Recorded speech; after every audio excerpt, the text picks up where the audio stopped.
চারটি বাক্য কি ছিল?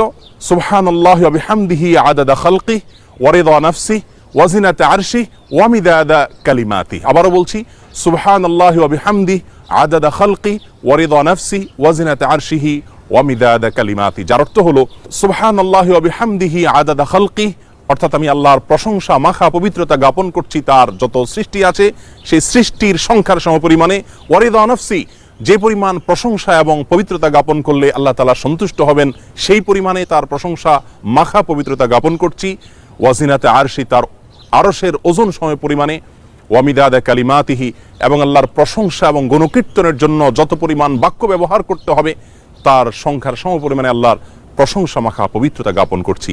এই দোয়াটি যদি কেউ সকালে 3 বার পাঠ করে, আল্লাহ রাব্বুল আলামিন তাকে সেই ভোর থেকে নিয়ে সালাতুদ দুহা পর্যন্ত পুরো সময় ধরে ইবাদত বন্দিগিতে লিপ্ত থাকলে যে পরিমাণ সওয়াব হবে তার সবগুলোর চাইতে অনেক বেশি ভারী হবে।